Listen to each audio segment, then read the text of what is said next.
Kakapasok lang, naku po, nagkalaglaga na, biglang napaamin mga kabaro, damay na. Ayan, syempre itong balitang ating matutunghayan ngayon ay nagmula kay Pinas News Portal. At ito po ang inyong lingkod na si BT na magbibigay ng reaksyon at komento dito sa video na ating matutunghayan ngayon. At huwag na natin pagtagalin at sabay-sabay na natin panoorin ang laman ng video na hatid sa atin ni Pinas News Portal at bibigyan natin ng reaksyon ang balitang ito.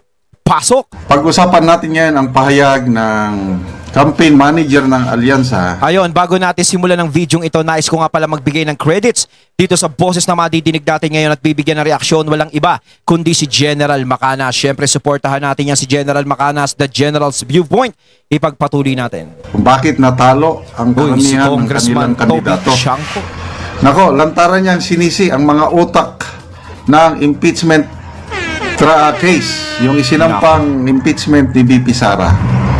Yun. Kumbaga naramdaman din ni Congressman Toby na ang laki talaga ng naging epekto, no, nung impeachment na yan, yung na mga nagsampa kay VP Sara. Halos naman talaga diyan lahat nagsimula at pati yung kay Tatay Digong, no, sa pagkakadala sa ICC, ang laki talaga ng naging impact sa kanila nun. Pero alam ko, 'di ba, etong si Congressman Toby Chanco hindi bumoto sa impeachment ni VP Sara.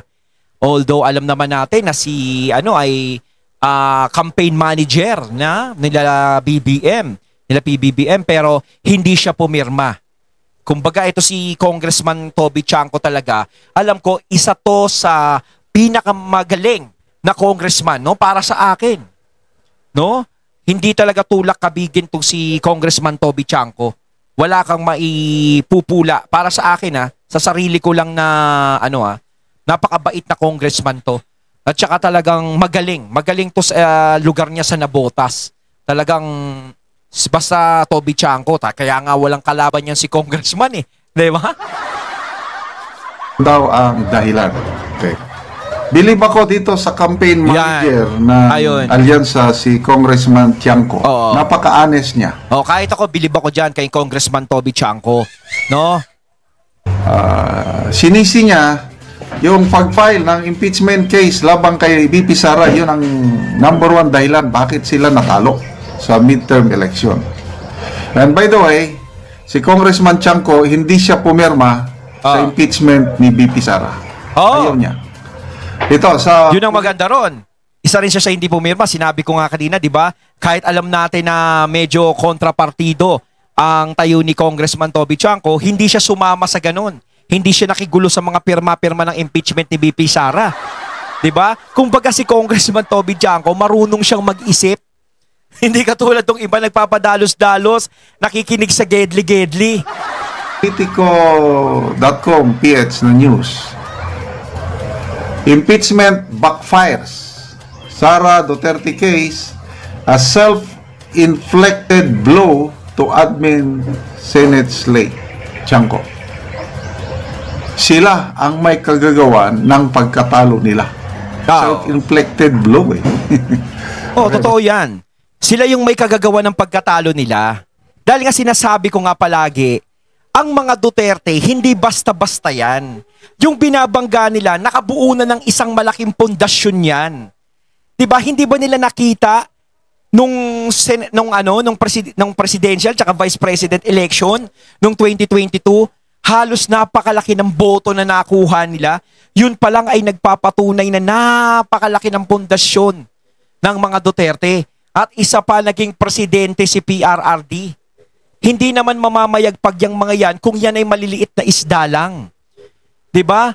Kahit, kita nyo naman, kahit birahin nila ng birahin ng mga Duterte, hindi pa rin nawawala yung mga taong sumusuporta sa Duterte.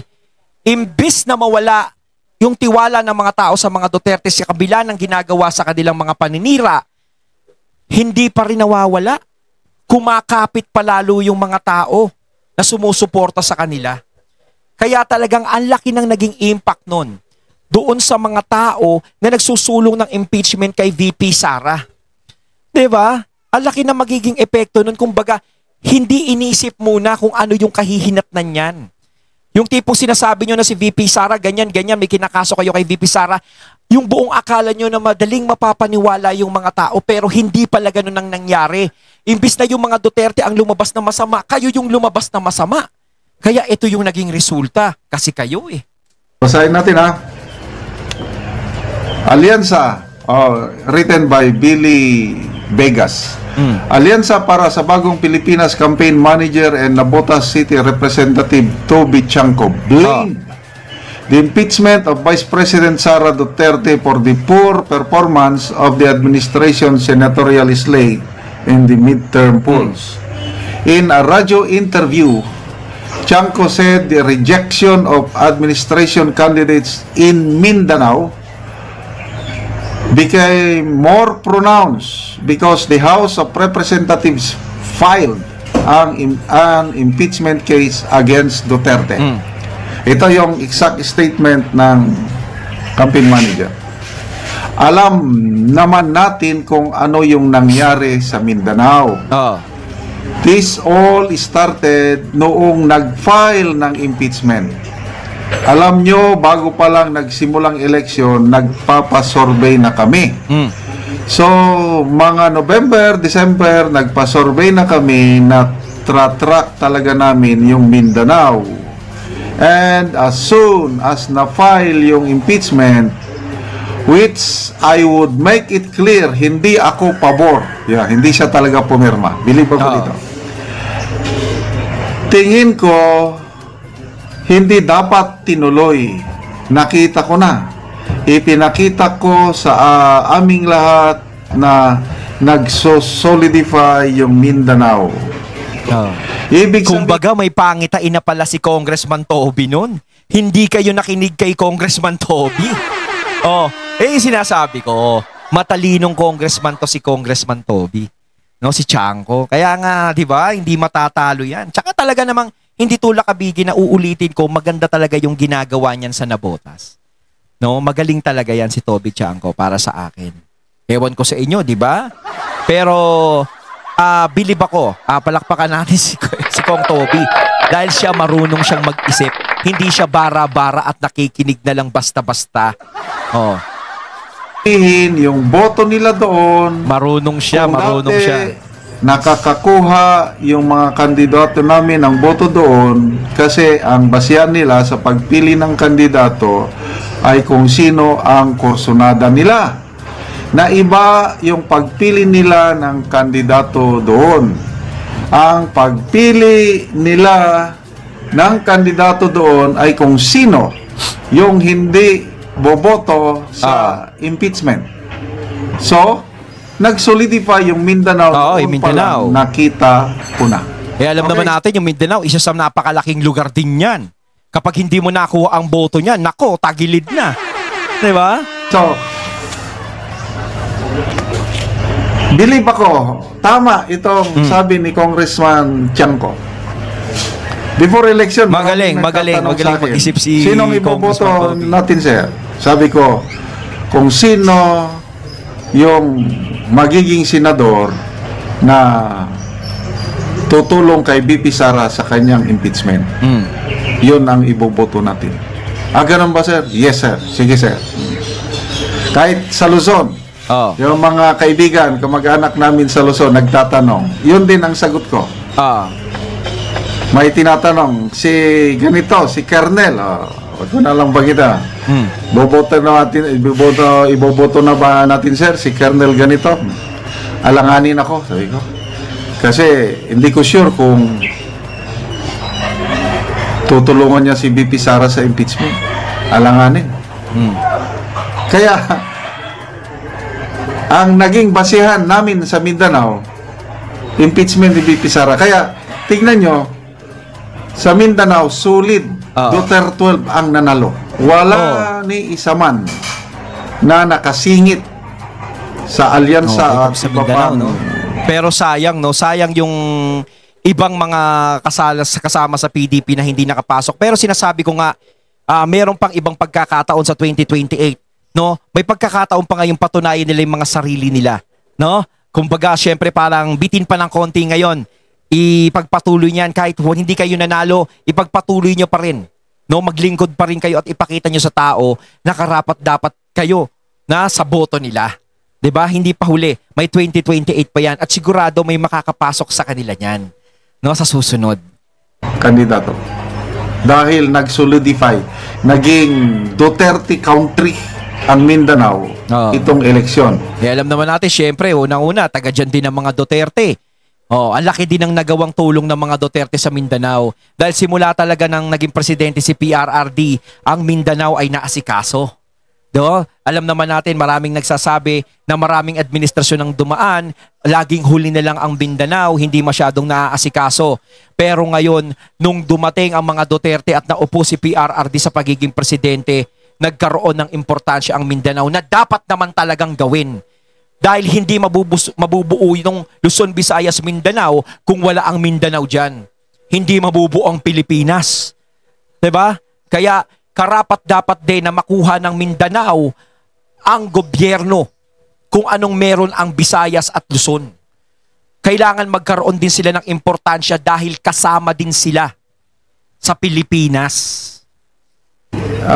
Iklaro ko lang, hindi sa maghihiwalay ang Mindanao na maging republic. No? Ayoko.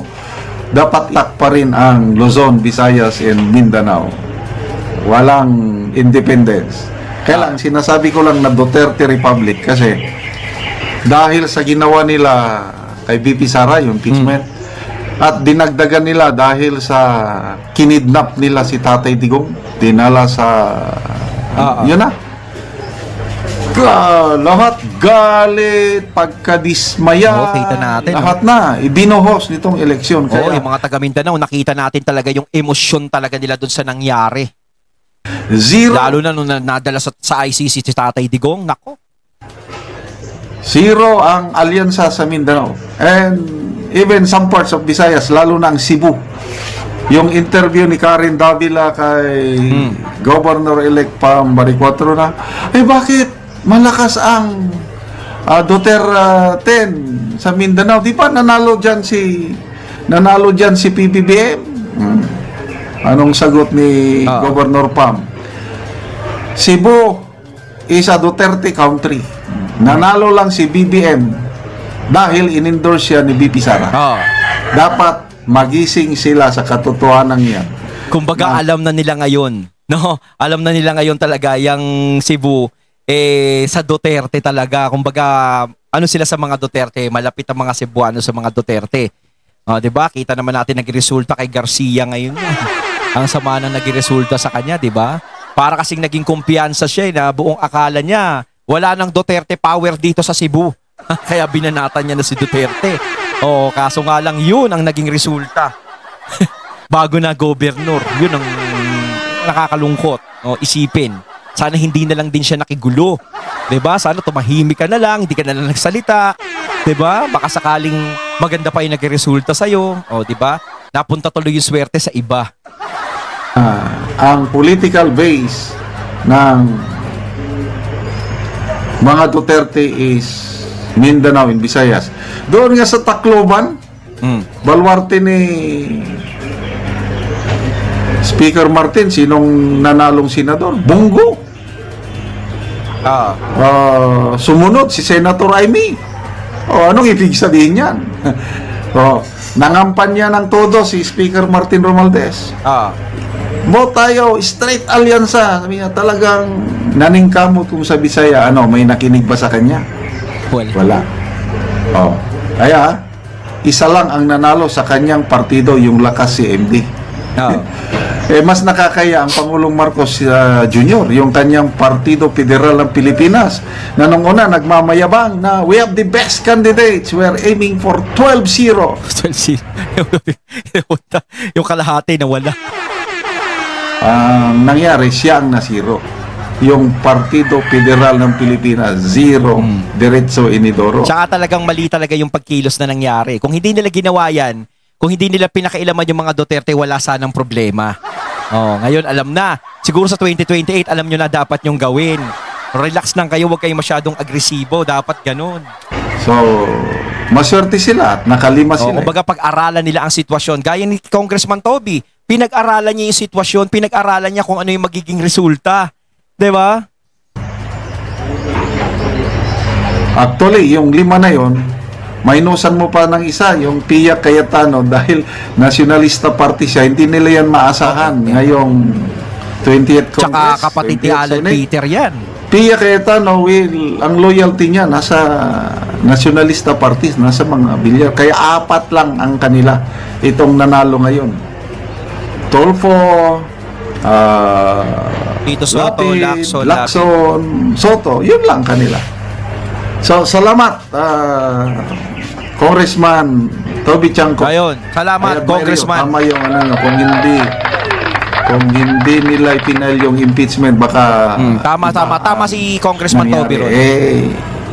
Nagapura sila eh. Ayun, at ating natunghayan ng video na nagmula kay Pinas News Portal at syempre natunghayan natin ang boses na yun na binigyan natin ng reaksyon. Walang iba kundi si General Macanas. Kayo mga katunay, anong masasabi nyo tungkol dito? Comment lang po kayo sa comment box. So once again, I'm BT and I'm out. Peace.